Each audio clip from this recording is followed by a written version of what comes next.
श्रीराम जय जय राम। श्रीराम जय जय राम। श्रीराम जय जय राम। ओम नमः शिवाय। ओम नमः शिवाय। ओम नमः शिवाय। योग वासिष्ठ दिवस क्रमांक 426। उपशम प्रकरण सर्ग 66। भास आणि विलास यांचे आख्यान। भास पुढे म्हणाला, अज्ञानरूपी रोगावरील रामबाण औषध असे जे आत्मज्ञान आहे, त्याची जोपर्यंत प्राप्ती झाली नाही तोपर्यंत ही संस्कृतीरूपी दुःखजनक महामारी पुनः पुन्हा उदय पावल्याशिवाय राहत नाही. जोपर्यंत आत्मलाभ झालेला नाही तोपर्यंत संसाररूपी कुवृक्ष पुनः पुन्हा वाढीस लागून त्यावर बाल्यरूपी अंकुर, नवयौवनरूपी पल्लव आणि जरारूपी पुष्पे उत्पन्न झाल्याखेरीज राहणार नाहीत. तसेच ह्या शरीररूपी जुनाट वृक्षावर जोपर्यंत बांधवरूपी भ्रमरांचा आक्रोशरूपी गुंजारव चाललेला आहे आणि ज्यावर वार्धक्यरूपी पुष्पे विकसित झाली आहेत तोपर्यंत त्यावर मरणरूपी मंजिरी पुनः पुन्हा उत्पन्न होतच राहणार. जीवाला मरणोत्तर वृक्ष पाषाणादी स्थावर किंवा पशु पक्ष्यादी तिर्यक योनींमध्ये जन्म घ्यावा लागला म्हणजे त्याला आपल्या पूर्व दुष्कर्मांनुसार निरनिराळ्या ऋतूंमध्ये शीतोष्णादी दुःखे व मशकादी कीटक यांच्यापासून त्रास भोगावाच लागतो. बरे, पुण्यकर्मांनुसार स्वर्गादी लोकांची प्राप्ती झाली तरी असूयादी विकारांनी युक्त असे तेच भोग पुनः पुन्हा भोगून कंटाळा येतो. पुढे सुदैवाने मनुष्य जन्म प्राप्त झाला तरी देहरूपी पर्वताच्या तृष्णारूपी काट्यांनी व विषयोभोगरूपी सर्पांनी युक्त असलेल्या भयंकर दरीमध्ये पुनः पुन्हा लोळण्याचा आणि बाह्यतः सुखाचा आभास उत्पन्न होऊन लहान मोठी दुःखे भोगण्याचा दुर्धर प्रसंग वारंवार येतच राहतो. सारांश म्हणजे अशा रीतीने दुष्ट आशांच्या कचाट्यात सापडून तुच्छ कर्माची मिथ्या फले भोगण्यात घडून गेलेल्या प्राण्याच्या जीवनाचा व्यर्थ नाश होत असतो.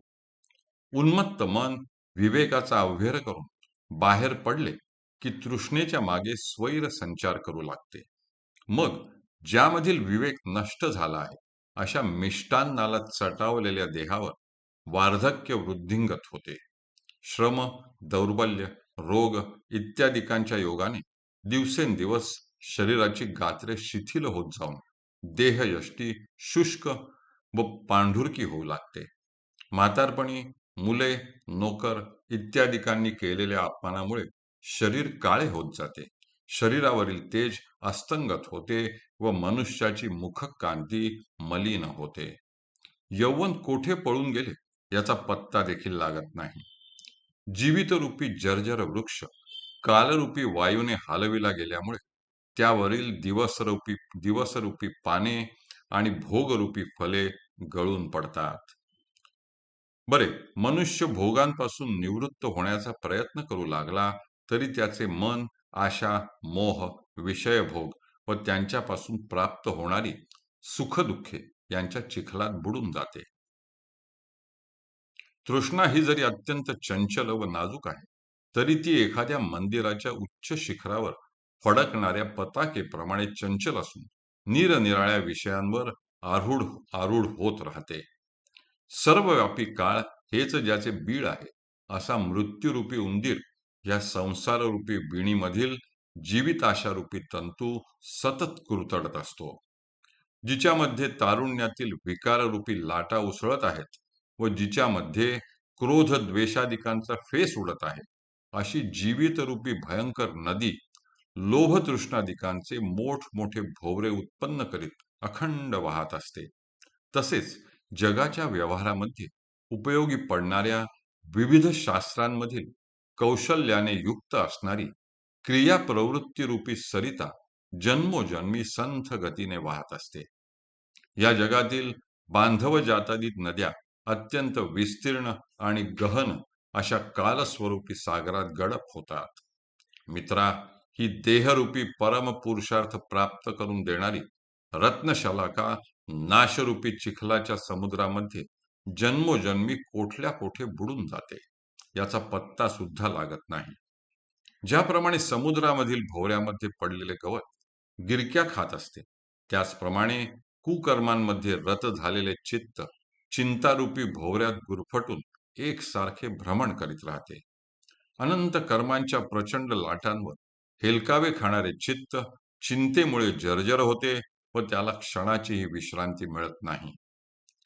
मी काल हे केले, आज हे करतो आणि उद्या ते करीन, अशा आशयाच्या कल्पना जालात गुरफटून गेलेली बुद्धी मोहात पडते. हा माझा शत्रू आणि हा माझा मित्र, अशा द्वंद्व युद्धांनी तारणहार असलेली मर्मस्थाने नष्ट होतात. पण मन मात्र वृद्धिंगत होते. सारांश म्हणजे अशा रीतीने देहात्म बुद्धीमुळे उत्पन्न झालेल्या दुःखांच्या विचारात चूर होऊन गेलेले सामान्य जन पराकाष्ठेचे दीन झालेले आहेत. अनेकविध सुखदुःखात पडलेले आणि जरामरणरूपी वायूच्या आघातांनी पीडित झालेले लोक रसहीन झालेल्या वृक्षावरील पर्णाप्रमाणे जर्जर झाले आहेत. हरि ओम तत्सत. हरि ओम तत्सत. हरि ओम तत्सत.